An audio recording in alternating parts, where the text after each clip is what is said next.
Amen. Ikanta lang po natin yan ang papuri sa ating Panginoon. Amen. Amen. Ngayon po, dadako na po tayo sa pakikinig ng kanyang salita. Tinatawagan ko po ang ating bishop sa gabing ito. Siya po ang senior lead pastor dito po sa Valley. Siya po ang magpapakilala sa ating mensaherang maganda sa gabing ito. Amen. Tinatawagan ko po ang ating bishop, Judy Oil.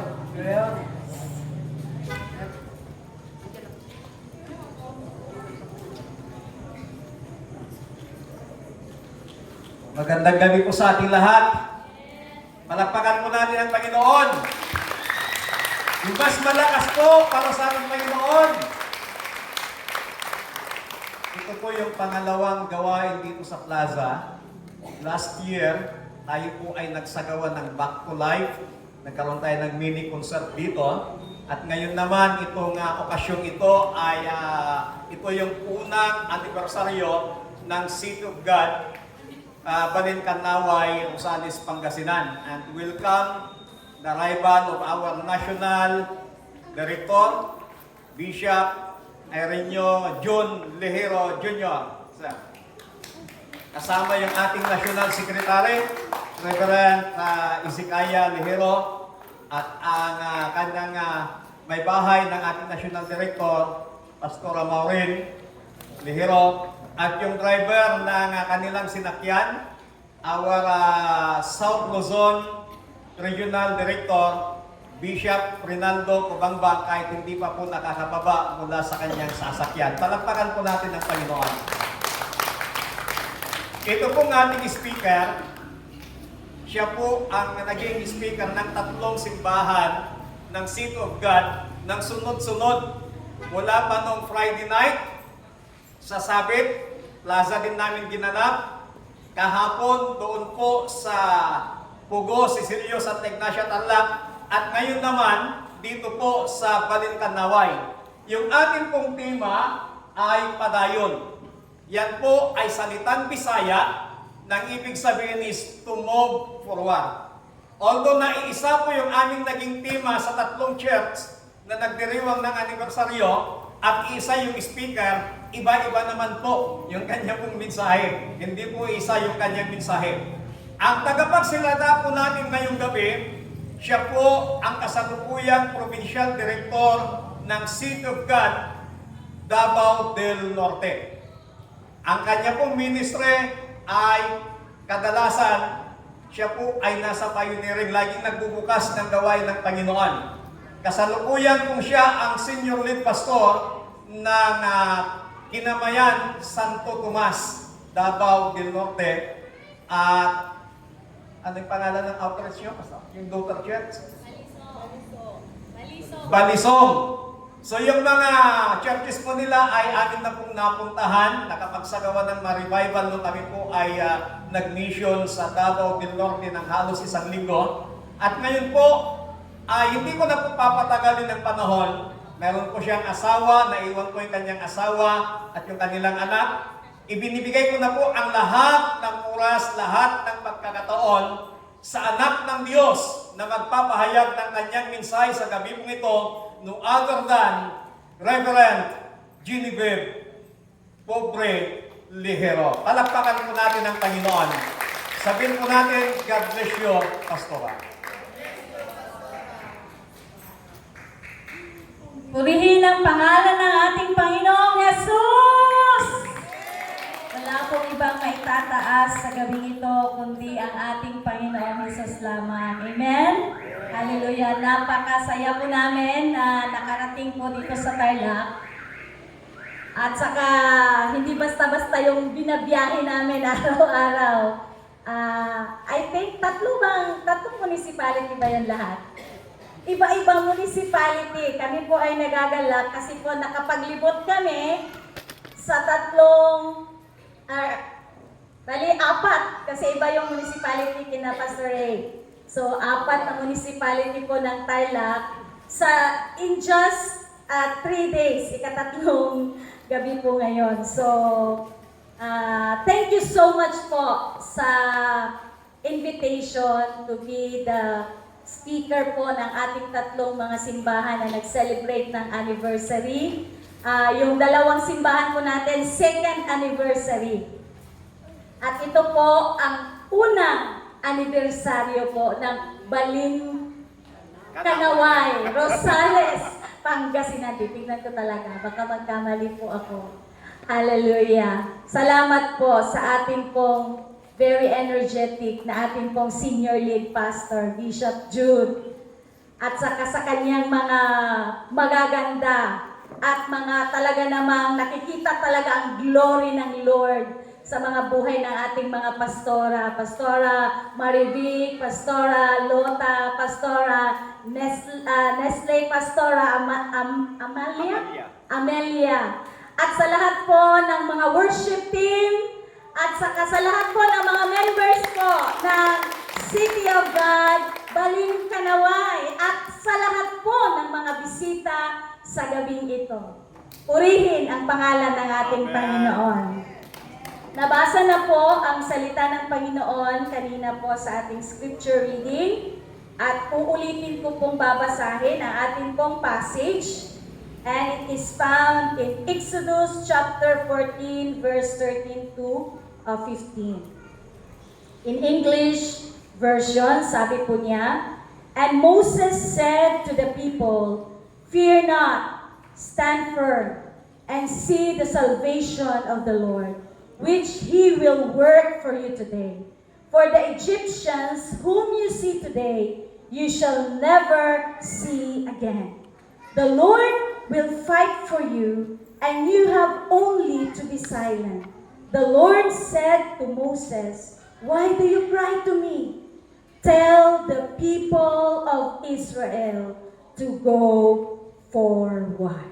Amen. Pwede po ba natin sabihin padayon? Patayon. Kasi at least, di ba, kahit mga Bisaya kami, taga Mindanao pala mga Bisaya, pero actually Ilocano po kami. Pero nasanay na po kami sa Bisaya kasi yung mga members po natin sa ating mga simbahan po, mostly talaga sa Mindanao ay Cebuano, Bisaya po talaga. So, at least mayroon din kayong masabing Bisaya na salita. Pakisabi ulit, padayon. Sabihin mo sa left and right, sa front and back. Sabihin mo, padayon. Ang padayon is, kung sa Tagalog po yan, ay magpatuloy. Amen. Hallelujah. At tonight, gusto ko pong magtanong sa atin po. Balikan po natin yung mga nasimulan natin. According to Pastora Lota, last January talaga, nag-celebrate ng ika-1 taon ang ating pong simbahan dito sa Baling Kanaway. Pero ngayon na lang po natin sinelebrate para isahan na po lahat ng ating pong kasamahan na ibang churches na nag-celebrate ng anniversary. Balikan po natin yung nasimula natin. Tanong ko po, kumusta na po ang mga bagay na ating nasimulan? Kumusta po yung mga nasimulan natin? Nagpadayon pa ba? O wala na? Amen! Hindi ko narinig. Hindi ko narinig. Hallelujah. Yun po ang gusto ng Panginoon sa kanyang mga anak. Hindi po yung kung paano ka nagsimula. Kung hindi, kung paano mo tatapusin. Ulitin ko po. Finishing is indeed better than starting. Mas maganda po yung pagtatapos, hindi po yung paano ka lang nagsimula. Amen po ba? Isa pong sikat na author, mayroon po siyang sinabi, si Elizabeth Elliot. Ito po ang palagi niyang ginagawang reminder sa buhay niya, sa sarili niya. Yung salitang, do the next thing. Do the next thing. Yun ang palagi niyang inire-remind sa sarili niya. Gawin ang susunod na bagay. gawin ang susunod na hakbang. Hindi dahil tapos na, okay na. Dahil tapos na yung una, okay tayo, tapos na eh. Kung hindi, kung tapos na ang isa, anong susunod? At kung tapos na naman yon, anong susunod? Walang katapusang susunod yon. Yun ang encouragement ni Elizabeth sa sarili niya. Dahil sa kanya, napaka-importante, yung hindi ka lang nagsimula, kailangan tatapusin mo. Kahit po si Martin Luther King, ito rin po yung sabi niya, if you can fly, then run. If you can't run, then walk. If you can't walk, then crawl. But whatever you do, you have to keep moving forward. Yun po ang sabi ni Martin Luther. Kung hindi ka makapaglipad, tumakbo ka. Kung hindi ka makatakbo, maglakad ka. Kung hindi ka makapaglakad, kumapang ka. Kahit anong gawin mo, ang importante, magpatuloy ka. Huwag kang mag-stop. Hindi ko na alam sabihin doon sa Tagalog. Huwag kang titigil. Yun yung ibig sabihin po ni Martin Luther. Padayon lang. Magpatuloy hanggang matapos. Never give up. Going forward is so important. Sa ating pong binasa na salita ng Panginoon, makikita po natin dito, ang storya po talaga dito po ay nung time po na nakalabas at nakaalis na po ang mga anak ng Diyos, mga Israelites people from Egypt, nabigyan na po sila ng kalayaan, pero kahit nabigyan sila ng kalayaan, hindi pa rin po sumuko yung mga Egyptians. Sumunod pa rin sila at makikita po natin na hinabol po sila ng mga greatest Egyptian armies na nakasakay pa ng kanilang mga chariots. And hindi lang po basta-basta na mga armies, magagaling po ito. At alam niyo po ba, ilan po yung mga chariots na yon? 600 Egyptian armies po yung humahabol sa kanila. To make the story short, nagtagumpay ang mga anak ng Diyos. Nagtagumpay ang mga Israelita kahit po the Egyptians attempted to chase them. But makikita po natin in the story, in the Bible, nagtagumpay po ang mga anak ng Diyos. Sa gabing ito rin po ang nais kong sabihin. Meron din po tayong katagumpayan. Naniniwala po ba kayo niyan? Lahat din po tayo sa gabing ito ay magkakaroon ng tagumpay sa ating buhay. Magtatagumpay tayo kahit nakaharapan tayo sa iba't ibang klase ng hamon, mga problema, mga pagsubok sa buhay. Kung determinado lamang tayo na magpatuloy, tiyak, kapatid, magtatagumpay po tayo. Palakpakan po natin ang Panginoon. Sabi po ng ating bishop, ikatatlong preaching ko na po ito. Sa iisa lamang na tema sa lahat po ng ating tatlong simbahan. Pero sabi ng ating bishop, sa bawat simbahan na pinupuntahan po natin, magkakaiba po yung flow ng ating message. Pero iisang istorya lang. Doon lang tayo talaga nakafocus. Yun pong victory ng mga Israelites nung sila po ay nakalabas po sa lugar ng Ehipto. So this evening, ito po ang bagay na pag-uusapan natin sa gabi nito. What does it involve to move forward? Sa mga hindi po nakarinig ng first night, pinag-usapan po natin why. Bakit po napaka-importante to go forward. At last night po, kahapon po ng hapon, pinag-usapan natin, what do we need to to move forward for God. At ngayon, ang pag-uusapan po natin, what does it involve to move forward? Ano po dapat ma-involve? Ano ba ang nai-involve? Para po tayo ay makapagpatuloy po. Para tayo po ay makapadaya. Bago po tayo magpatuloy, wala po tayong magagawa kung wala po ang tulong ng Panginoon. Tayo po ay manalangin. Thank you, Lord. Nabasa na po ang iyong mga salita sa aming kalagitnaan. Panginoon, nandito na po ang iyong lingkod. Tumatayo sa harapan ng iyong mga anak. Panginoon, wala po magagawa ang iyong lingkod kung wala po ang iyong basbas. Kaya po, Panginoon, bigyan niyo po ng more wisdom, guidance po ang iyong lingkod sa gabi ito.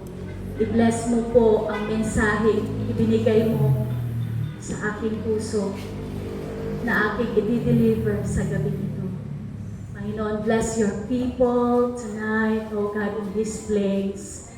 Open every heart na tatanggap ng iyong mga salita. Panginoon, kayo po ang mangusap. Hindi po ako ang maririnig nila, kundi ang boses mo po ang maririnig nila sa kanilang buhay. Thank you, Lord, for what you will going to do. We entrust everything to you and we give you the glory, the honor, praise, and thanksgiving. In the mighty name of Jesus. Amen and amen. Hallelujah. Apat po na bagay ang ating pong pag-uusapan sa gabi ito.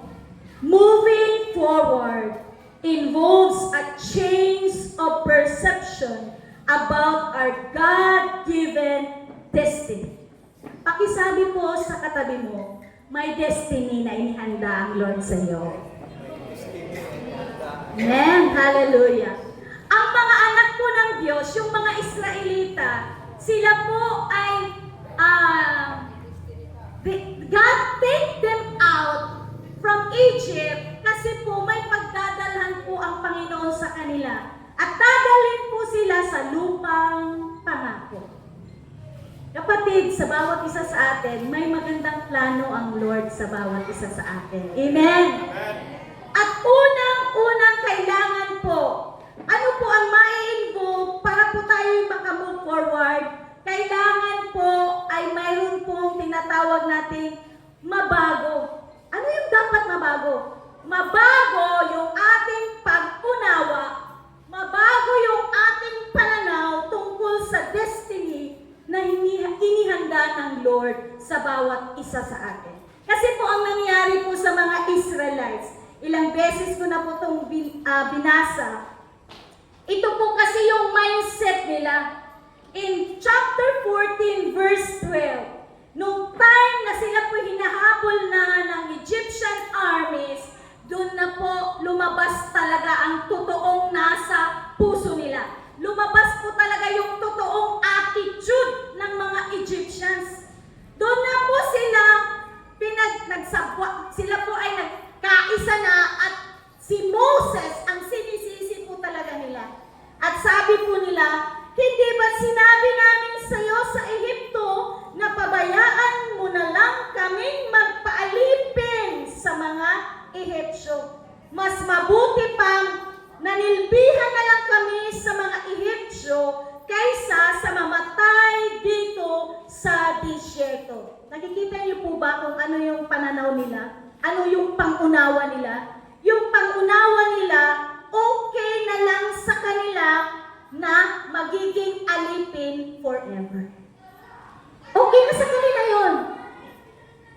Kaya po, sa pag-move forward natin, sa pagpapatuloy natin, kailangan pong mabago yung ating pangunawa na may destiny si Lord na inihanda sa atin. Hindi pwedeng sabihin natin, hanggang dito na lang talaga ako.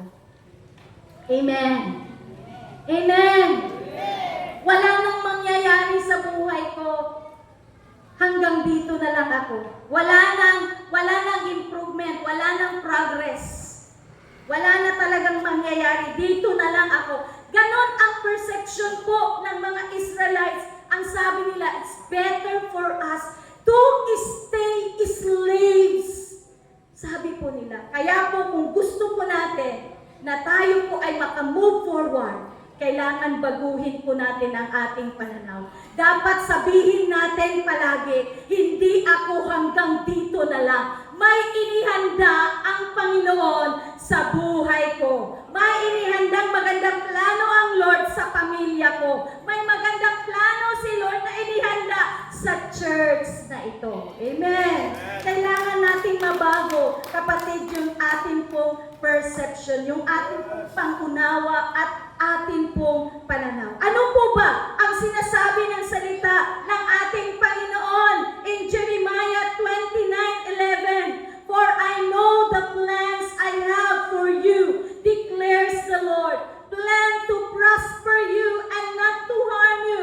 Plan to give you hope and a future. This is a very powerful plan of the Lord sa bawat isa sa atin. Napaka-powerful po ng promise na ito ng ating Panginoon na dapat natin i-claim sa buhay natin. In Deuteronomy 28, sinabi doon na kung tayo susunod sa Panginoon, you are not the tail, you are the head. You are not below, you are above. Kapatid, dapat po maintindihan natin na ganito ang design ng Lord sa atin. Ang design ng Lord sa atin ay hindi po tayo dyan sa kahirapan. Jesus died para tayo po ay yumaman. Jesus suffered. Siya po ay He became poor so that we become rich. Amen. Hindi plano ng Lord na maghirap ka. Jeremiah 29:11, for I know the plans I have for you, declares the Lord, plan to prosper you. Yun ang design ng Lord. Gusto tayong pagpalain ng ating Panginoon. Sino pong gusto dito pagpapalain siya ng Panginoon? Paniwalaan mo yan, kapatid. Pangako ng Diyos yan sa bawat isa sa atin. Amen. Hindi ka hanggang dyan na lang. May gagawin ang Lord sa buhay mo, kapatid. Kaya dapat mong paniwalaan. Kailangan ma-change yung mentality natin. Huwag kang maging borderline Christian. Alam niyo po yung borderline? Kapag dyan lang talaga, huwag ka nang lumampas. Kapatid, kailangan tayong maniwala. Take the step of faith. Amen.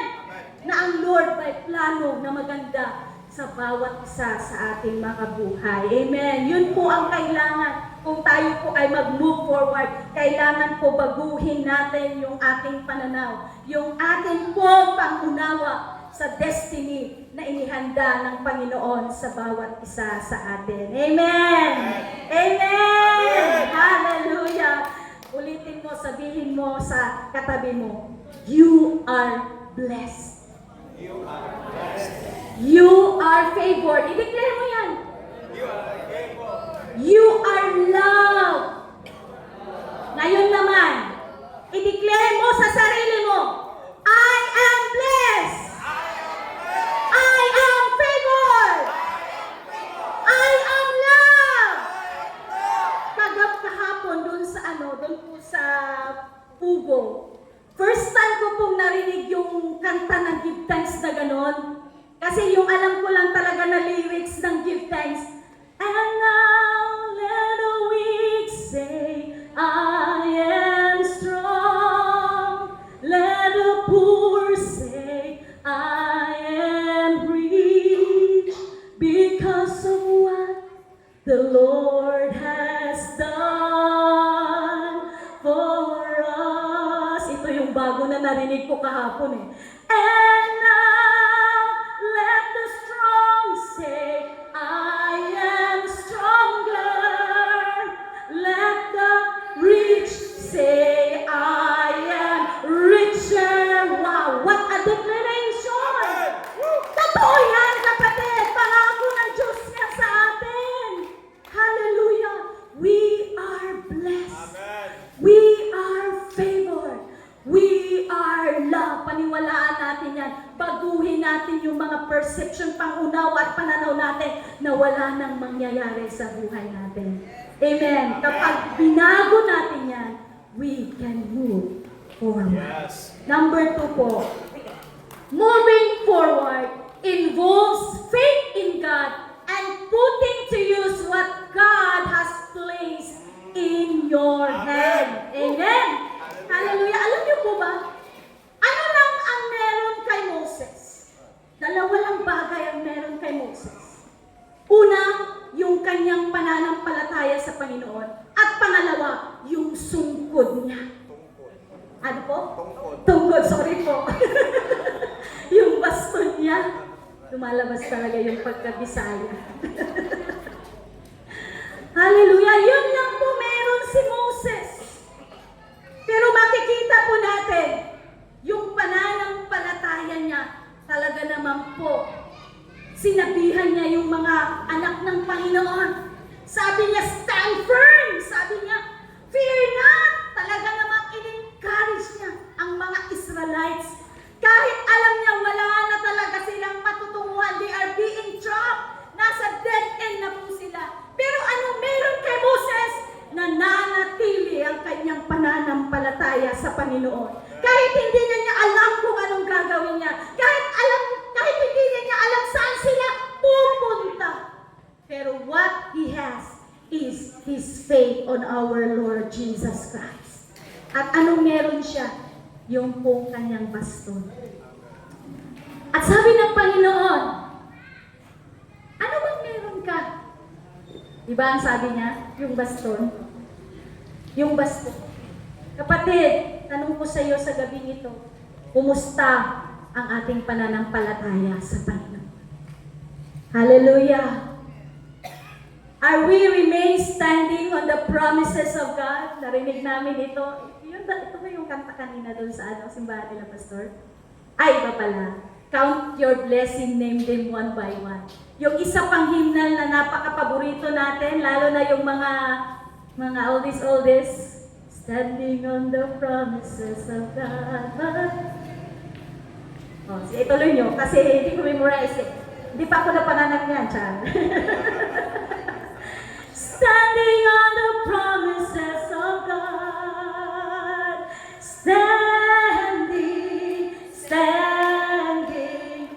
Standing on the promises of God, my Savior.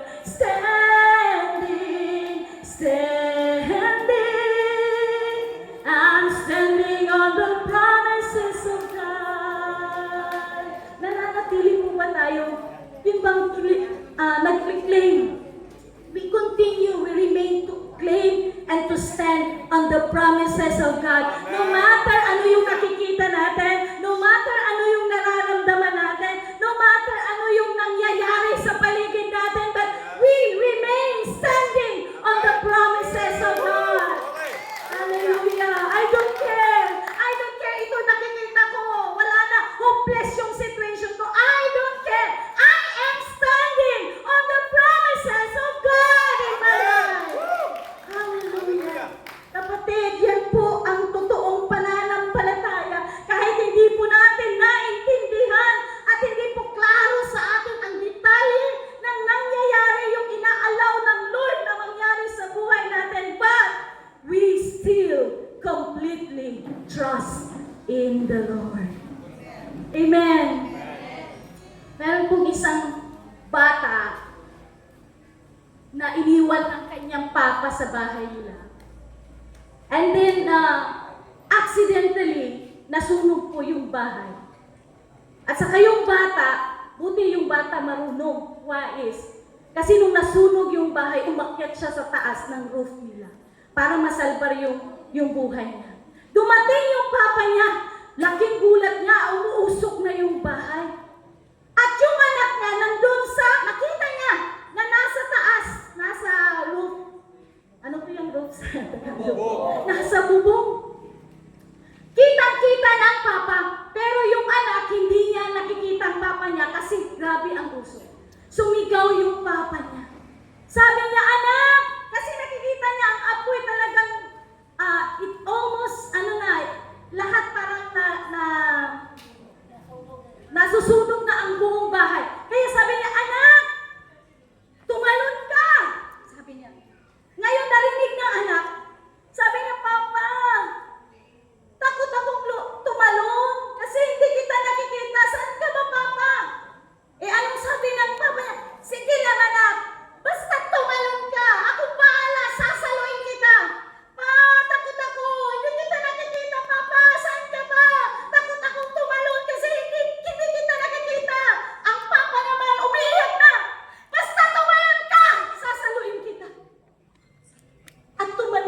ang bata kahit takot na takot at doon sinalo talaga siya ng kanyang papa. Kapatid, minsan sa buhay natin, hindi natin nakikita sa sitwasyon natin ang Panginoon. Alam niyo, naranasan ko po yan. Yung aming pong pangalawang kapatid, bali ate ko po. Dumating po sa point talaga na nakapagsabi ako, Lord, nasaan ka? 50-50 po siya sa ospital. At lumabas ako na pumunta ako sa likod ng ospital. Alam mo po, kahit madilim, lumuhod ako doon mag-isa. Sinusuntok ko yung lupa. Sinasabi ko, Lord, where are you? Nasaan ka, Lord? Lupatid ko 50-50. Nasaan ka? May mga sitwasyon sa buhay natin na we cannot clearly see the Lord. Kapatid, kahit anong sitwasyon yan, yung akala mo iniwan ka, ang totoo hindi ka iniwan ng Panginoon. Kailanman, kahit isang segundo, hindi ka iniwan ng Panginoon. Hindi ka pinabayaan ng Panginoon. Akala mo lang, feeling mo lang yon. Pero sabihin ko sa iyo, kapatid, kahit feeling mo o kahit sa tingin mo walang ginagawa ang Panginoon, ang totoo, kumikilos ang Panginoon. Hallelujah! Magtiwala lang po tayo. Amen? Pag sinasabi ng Panginoon, nariyan ako, kasama mo ako, hindi kita iiwan, hindi kita pababayaan. Totoo yan, kapatid, magtiwala ka sa kanyang mga promise, magtiwala ka sa kanyang pangako. Amen? Just keep on trusting. Have faith in God. Amen. Hallelujah. Si Moses, baston lang meron siya. At sa kayong pananampalataya niya. Pero kahit baston lang yan, ginamit niya para sa kapurihan ng ating Panginoon. Anong meron ka, kapatid? Meron kang talento? Meron kang skills? Meron kang abilidad? May spiritual gifts ka? Kahit liit yan o kahit malaki yan na mga bagay na binigay ng Lord sa iyo, ang importante po, gamitin natin kung anong meron tayo, kung anong ibinigay ng Lord sa atin, gamitin natin yan para sa kanyang kapurihan. Amen! Gamitin natin lahat meron tayo na binigay ng Panginoon at kung gagawin po natin yan, kung gagamitin po natin anong meron tayo para sa kalwalhatian ni Lord, it will push us to move forward. At hindi lang ikaw ang makamove forward. Kung gagamitin mo kung anong meron ka, kung gagamitin mo yung binigay ng Lord sa'yo, hindi lang ikaw ang magpo-forward, pati ang iba magpo-forward dahil sa'yo. Amen. Si Moses po, anong meron siya? Ginamit niya para sa kapurihan ng Panginoon. At yun din po ang gagawin natin. Our faith and whatever we have in our hand, gamitin natin sa kalwalhatian ng Panginoon and we can move forward. Pangatlo po sa gabing ito, moving forward involves the power of God and the presence of God. Amen! Hallelujah! Kung tatanungin ko po kayo, paano po nahati yung dagat? Paano po nahati yung dagat? Sa pamamagitan po ng baston ni Moses, siguro yun ang isasagot natin, di ba? Kasi, di ba inutusan siya ni Lord? You stretch your staff, your rod in the sea, sabi ng Panginoon. Ang totoo po, ginamit lang na instrument ng Lord yung baston. Pero ano po talaga, sino po ba talaga ang kumilos at that time? Walang iba kung hindi ang presensya at kapangyarihan po ng ating Panginoon. Amen. In verses 21 to 22 in chapter 14, sinabi dito, itinapat ni Moses ang kanyang tungkod sa ibabaw ng dagat, magdamag na pinaihip ni Yahweh. Ulitin ko po, magdamag na pinaihip ni Yahweh ang isang malakas na hangin mula sa silangan at nahati ang tubig. Ang mga Israelita ay tumawid sa dagat na ang nilakaray tuyong lupa sa pagitan ng kumikilos ang kapangyarihan ng Panginoon. Amen. In moving forward, it involves the power and the presence of God. Kaya po si Moses, mga kapatid, makikita po natin naka-move forward sila. Bakit po? Dahil nakialam ang Panginoon. Because of the Lord's divine intervention. Sa ating pong buhay, mga kapatid, hindi natin magagawa kung wala ang kapangyarihan ng ating Panginoon. We cannot move forward alone. Amen! Kailangan po natin ang presensya at kapangyarihan ng ating Panginoon. Kaya po sa buhay ni Moses, maging sa kanyang leadership, makikita po natin kung gaano po kaimportante sa kanya yung pag-recognize niya sa presence ng Panginoon. Maalala po natin, in Exodus 33 verse 15, anong sabi ni Moses doon? If your presence will not go with us, don't take us in this place. Panginoon, kung hindi sasama ang presensya mo, huwag mo kaming paaalisin dito. Hindi kami lalakad, hindi kami magpapatuloy kung wala ang presensya mo. Ngunit kung ang presensya mo magsasabi, dito kayo, doon kayo, pupunta kami dahil kasama namin ang presensya mo. In the leadership of Moses, makikita po natin, recognize niya ang presence ng Panginoon. Lord, kung wala ang presensya mo, mas mabuti na hindi kami umalis sa lugar na to. Amen. If your presence will not go with us, don't take us in this place. In Zechariah chapter 4 verse 6, anong sabi doon? It's not by might nor by power, but by my spirit, says the Lord. Kailangan po natin ang kapangyarihan ng Panginoon. Kailangan po natin ang presence ng Panginoon para po tayo makapagpatuloy. Hallelujah. Kaya po si David hindi naman siya perfect na tao eh. Marami siyang palpak sa buhay niya. Marami siyang kamalian sa buhay niya. Pero ano po yung makikita natin? Mismo ang Panginoon siyang nag-declare. Anong tinawag niya kay David? This man is a man after my own heart. Wow! Hindi si David ang kumbaga gumawa ng pangalan na yon. Si Lord mismo, hindi siya perfect. Pero si Lord mismo nagsabi, ang taong ito napakalapit sa puso ko. Ano po bang makikita natin sa buhay ni David? Si David po ay napaka-in-love sa presensya ng Panginoon. Yan po ang makikita natin sa buhay niya. Napaka-in-love po niya sa Panginoon. Napaka-in-love niya po sa salita ng Panginoon. Napaka-in-love niya sa presence ni Lord. Kaya nga sinasabi niya, as the deer panted for. Diba? Sabi niya, kagaya ng usa, na uhaw, Lord, ako ay ganun din nararamdaman ko, uhaw ako sa presensya mo. Amen! Hallelujah! At sabi pa niya, Lord, early in the morning, sabi niya, I will wake up and I will seek your face. Palagi niyang hinahanap ang presence ng Panginoon. Umagang-umaga pa lang, maagang-maaga pa lang, hinahanap na niya ang presensya ng Panginoon sa buhay niya. Napaka-inlove po ni David sa presensya ng Panginoon. Kaya po, naging malapit siya sa puso ni Lord.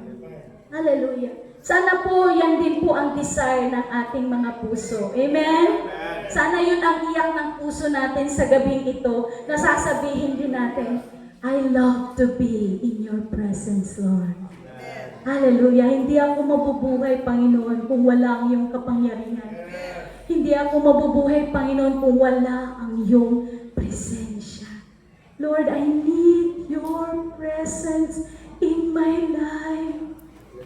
Sa bawat araw, Panginoon, haharapin ko lahat ng mga pagsubok, lahat ng mga hamon sa buhay, Panginoon.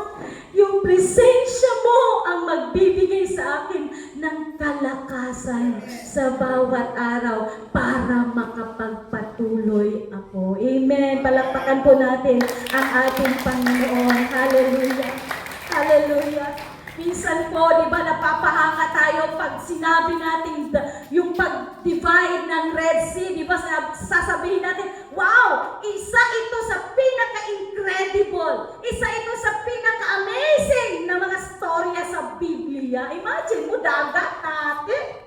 At hindi na siya basta-basta nahati. Naging tuyot na lupa. Hallelujah. Pero alam mo kapatid, it's not about kung hindi po ito tungkol sa pagbukas ng dagat. Ito po ay tungkol sa kung sino ang nagbukas ng dagat. Amen. Hallelujah. Hindi po ito tungkol sa pagkapanalo ng mga Israelita. Hindi po ito tungkol sa pagtagumpay ng mga Israelita. Ito po ay tungkol sa kung sino ang nagpapanalo sa mga Israelita. Kung sino ang nagbigay ng kanilang katagumpayan. Walang iba kundi ang ating makapangyarihan na Diyos. Amen. It involves the power and the presence of God para po tayo makapagpatuloy. Yes. Amen. Lastly po, Hallelujah. it involves sa ating pong pag-move forward. It involves unity in the church. Amen. Pakisabi po sa katabi mo, unity. Unity. Para po tayo makapagpatuloy. Hallelujah. Kailangan po there is unity in the church. Yes. There is unity in the body of Christ. Gusto kong i-proceed yung passage natin because nandito tayo sa chapter 14. Pero gusto ko po na tayo mag-jump in chapter 17. In chapter 17 ng Exodus, verses 8 to 13, ano pong sabi dito? Nang ang mga Israelita ay nasa Rephidim, sinalakay sila ng mga Amalekita. Sinabi ni Moses kay Josue, pumili ka ng ilang tauhan natin at pangunahan mo sa pakikipaglaban sa mga Amalekita. Hahawakan ko naman ang tungkod na ibinigay sa akin ng Diyos at tatayo ako sa ibabaw ng burol. Sinunod ni Josue ang utos ni Moises at hinarap niya ang mga Amalekita. Si Moises naman kasama sina Aaron at Hur ay nagpunta sa burol. Kapag nakataas ang kamay ni Moises, nananalo ang mga Israelita.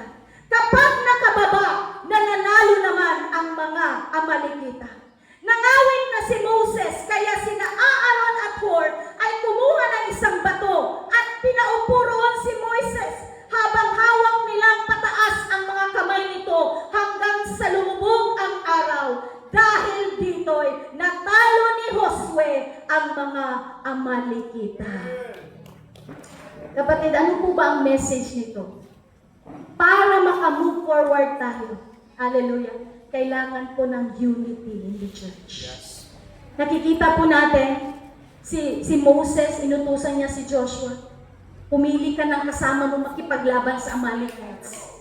Ako pupunta ako dun sa burol, habang hawak-hawak ko ang tungkod. At habang nandun po si Moses, sabi ng salita ng Panginoon, habang nakataas yung mga kamay niya, nananalo ang mga Israelita. Pero siyempre, nangangawit, di ba? Bumababa yung kamay niya. At kung bumababa yung kamay niya, natatalo ang mga Israelites. Nananalo ang kanilang kalaban. Kaya nung nakita ni Aaron at sa kanila yun, nandun sila, nag-assist sila kay Moses. Dalawang kamay niya, left and right, hinawakan nila hanggang sa matapos ang kanilang labanan. At ang sabi ng salita ng Panginoon, nagtagumpay sila. Amen. There is power in unity. In union, there is strength. Yes. United, we stand. Divided, we fall. Kung mag-isa ka, may maa-accomplish ka, pero konti lang. Pero kung may unity, marami kang kasama, mas marami ang maa-accomplish na gawain ng Panginoon. Yes. Kailangan po ang unity sa church para makapag-move forward po tayo mga kapatid. Amen. Amen. Kaya encouragement po sa ating pong mga mahal na pastors sa gabing ito. Keep on interceding sa mga anak ng Diyos. Hallelujah. Huwag po tayong mapagod. Continue to be faithful on what God has called you to do, mga pastors. Amen. Mga kasama ko, mga lingkod ng Panginoon. Continue to be faithful kung ano yung tawag Lord sa bawat isa sa atin. Amen. At alam niyo po mga kapatid, yung mga pastors, hindi po kami superhero. Right. We are not superheroes. Napapagod din po kami. Kaya sa atin pong mga leaders, mga workers sa church, mga members ng church, dapat po nariyan tayo palagi para tulungan po ang lingkod ng Panginoon. Huwag nating hayaang mapagod ang lingkod ng Panginoon. Huwag nating hayaang mag-isa lang siya na gumagawa ng mga gawain ng ating Panginoon. Mag-isa lang siya sa pagmeministeryo. Samahan po natin ang ating mga pastor. Amen. Hallelujah. Participate in the work of the Lord. Get involved in the ministry. Church. Hallelujah. Because if we are united, mas madali po sa atin ang makamove forward. Amen. Kaya sabihin mo sa katabi mo, kapatid, abante tayo. Walang atrasan. Ito, lakasan mo, sabihin mo sa katabi mo, walang iwanan. Palakpakan po natin ang Panginoon. Hallelujah. Let there be unity in the church. Amen? Walang perfect na church. Walang perfect na church. Walang perfect na pastor. Walang perfect na member. Amen? Hindi po nawawala yan. Sometimes, nagkakasamaan tayo ng loob sa isa't isa sa atin. Amen? Kasi walang perfect. Sabihin mo, alilipat na lang ako doon. Kahit magpunta ka doon, wala ding perfect doon. Darating at darating ang panahon, mayroon ka talagang makakasamaan ng loob. Minsan, hindi tayo lahat ng bagay nagkakaintindihan. Pero kahit hindi man tayo nagkakaintindihan sa lahat ng bagay, basta ang importante, hindi lang tayo mag-away-away. Amen. Amen? Hallelujah. Kasi walang perfect sa atin. Amen? Kailangan ipag-pray natin ang bawat isa sa atin. Amen po ba? Amen. Hallelujah. Encourage one another. Pray for one another. Amen. Hallelujah.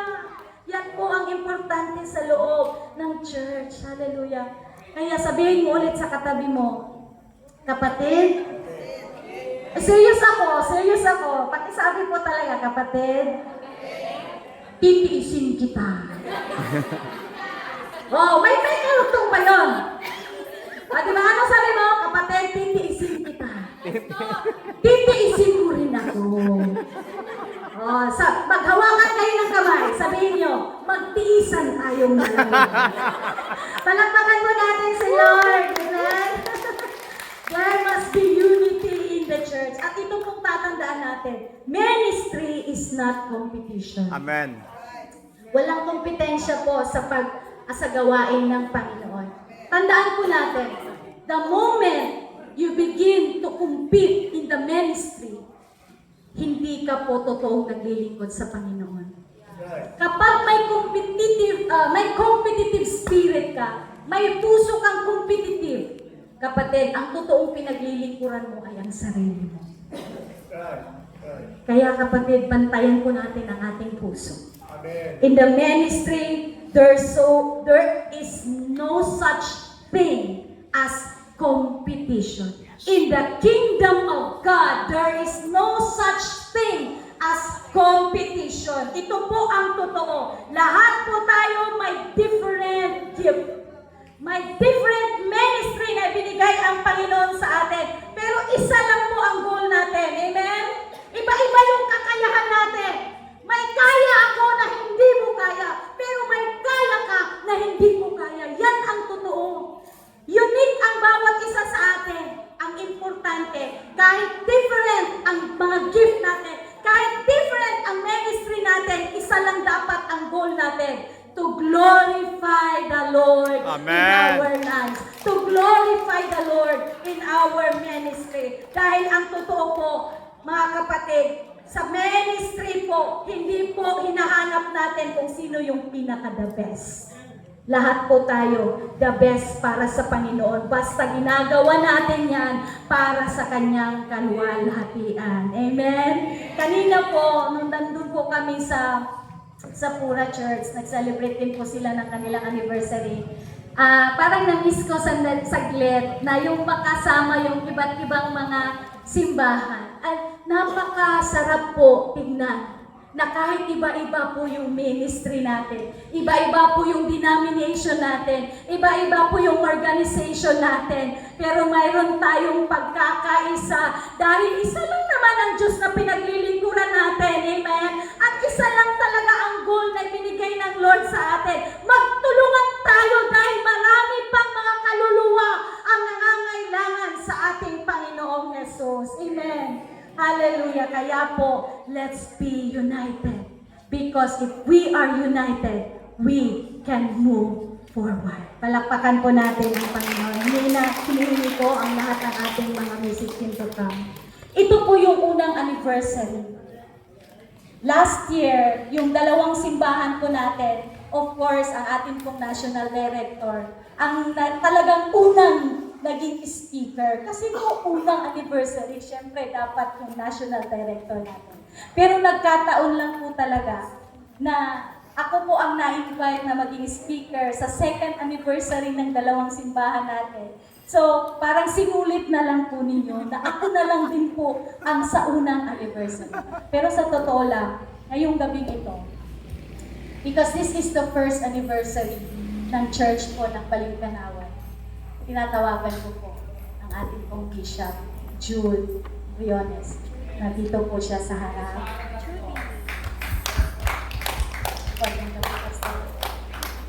At pwede po ba nahingin ko na papuntahin din po dito sa harap?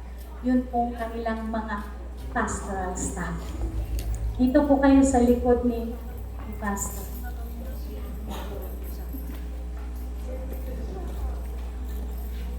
Dito po kayo sa likod ni Pastor.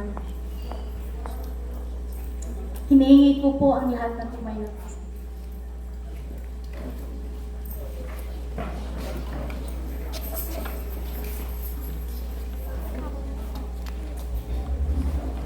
Dito po ang likod ng Panginoon. While we are talking kahapon ni Pastor, hindi ko nakikita na tumutulo yung tears sa mata niya. Pero ramdam ko yung pain niya. Habang nandun kami kahapon sa Santa Ignacia. Kasi may pinagdadaanan pong mga pagsubok ng ating pong church.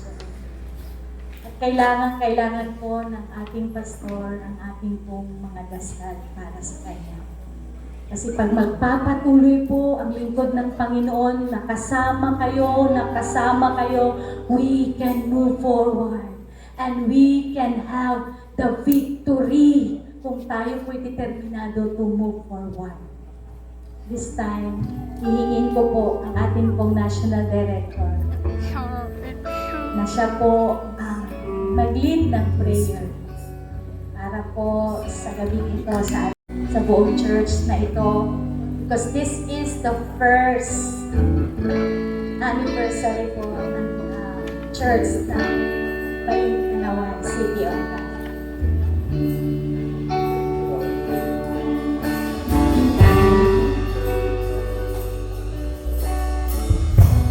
Hallelujah.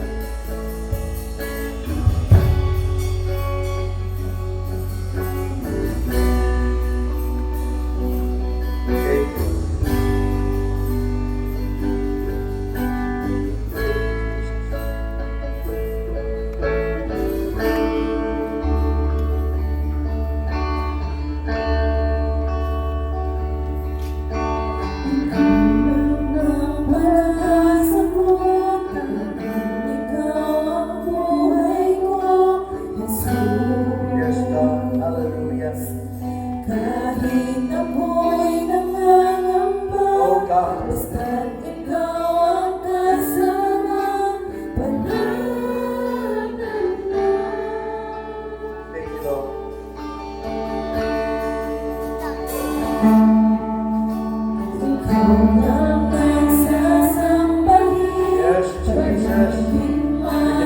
natin ang ating mga kamay. Tutok natin kay Bishop Jude Briones. Ang mga pastor staff, itaas ang mga kamay natin. Members of the church. Hallelujah. Yes, Lord. Yes, Lord. Yes, Lord.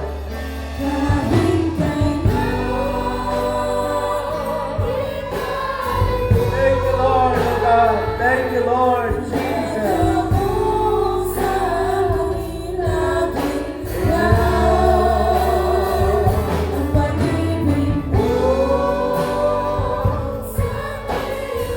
Hallelujah. Hallelujah. Hallelujah.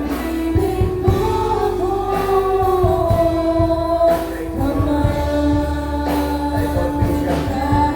Bang Krishna. Hallelujah. Yes, Jesus. Thank you, Lord. Thank you, Lord. Hallelujah. Oh God.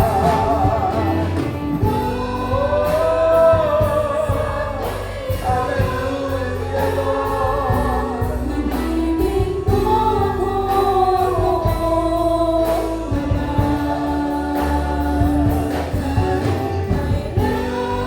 Yes, thank you, Lord God.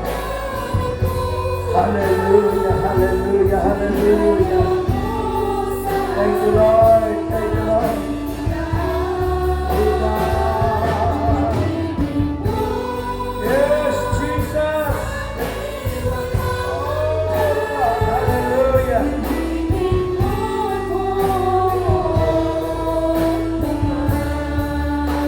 Thank you, Lord.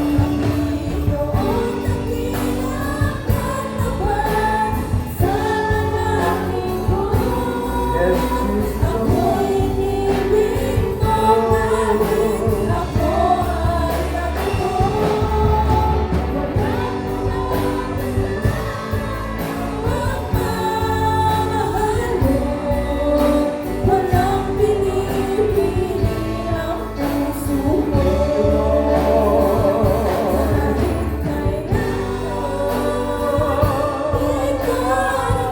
Hallelujah, hallelujah, hallelujah.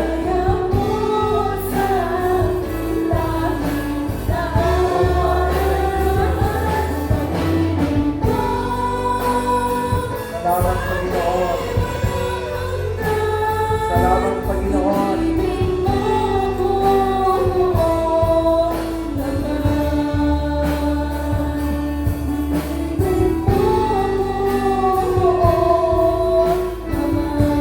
Thank you, Lord.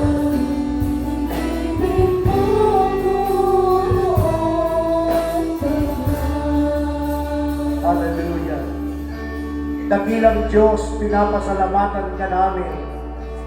Salamat, Panginoong Yesus, sa napagandang mensahe na nagpapaalala sa amin, Panginoon, na kaya dapat kami magpatuloy sa aming paglilingkod, Panginoong Yesus. Kahit anong klaseng mga pinagdadaanan ng iyong mga anak, Panginoon, nandito po kami. Kasama, Panginoong Diyos, ang lahat ng mga membro ng City of God Balintaway. Kasama ang kanilang pastor, the head pastor, Bishop Jude Briones, at ang lahat ng mga pastoral staff, Panginoon. Kasama din namin ang Panginoong Diyos, ang direktor ng South Luzon Region, Panginoong Diyos, Bishop Ray Kubangbang. Nananalangin po kami, Panginoon. Sana, Panginoong Diyos, palakasin niyo pa sila. Patatagin, Panginoon, ang kanilang pananampalataya. Patatagin niyo, Panginoong Yesus, ang kanilang paniniwala sa iyo. Patatagin niyo po ang kanilang pananampalataya. Palakasin, Panginoong Yesus. Dahil alam namin, Panginoon, bilang mga pastor, bilang mga leader sa church, alam namin, Panginoon, maraming mga circumstansya, maraming pinagdadaanan na crisis sa buhay, maraming pinagdadaanan na mga problema, kinakaharap ng ilang Diyos. But we are praying tonight that you will anoint, oh God, your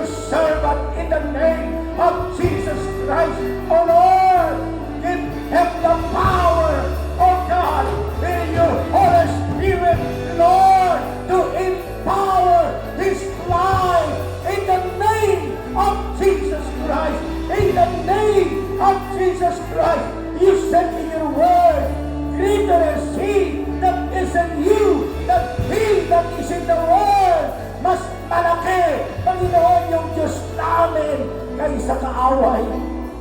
Kaya naniniwala po kami, Panginoon. Naniniwala po kami, Panginoon. Magtatagumpay ang iyong mga anak. Lord, lalo na po dito sa City of God, Balingcanaway, na magtatagumpay ang iyong mga anak.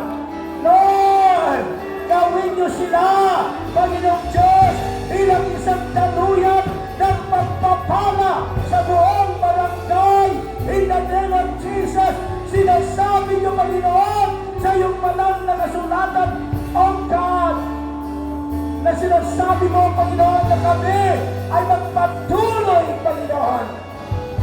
Let your light to shine before them, that they may see your good works and glorify your Father which is in heaven. Panginoon Jesus, gamitin mo ang iyong lingkod. Gamitin niyo ang iyong mga anak para kasi niyo, Panginoon, na magtatagumpay sila. You said, oh God, sa dali mo ni Apostle Paul, I can do all things through Christ which is strengthened me. Panginoon, salamat sa mga mensahe mo ngayong gabi para magkaroon po kami, magpatuloy po kami, Panginoon. We need your Holy Spirit. We need your power. We need your presence in the name of Jesus Christ, Lord. We need unity in the church. We need unity in the ministry, O God. Isa lang, Panginoon, ang dapat may taas.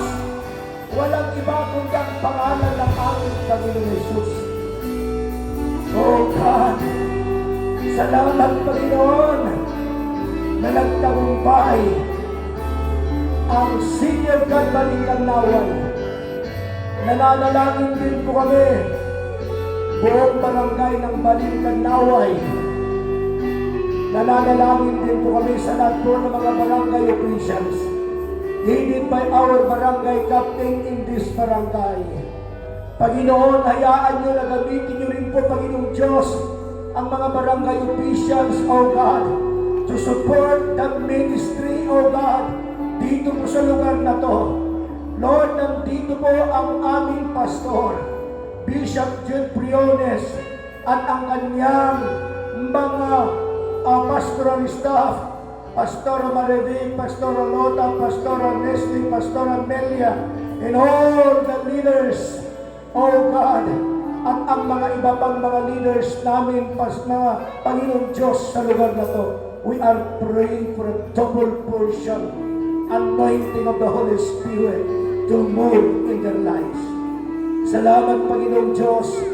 Even God, our preacher, Pastora Ginny Biblihero, we are praying, Lord God, that you are going to give more strength, Lord, in his life, in her life. Father God in heaven, as we continue, Lord God, this service tonight, Lord, continue to bless us and continue, oh God, to feel your presence in each and one of us. Maraming salamat po, Panginoon. We give you all the glory and honor, O God, tonight. In Jesus' name we pray. Everybody say amen and amen. Congratulations, Bishop Jude.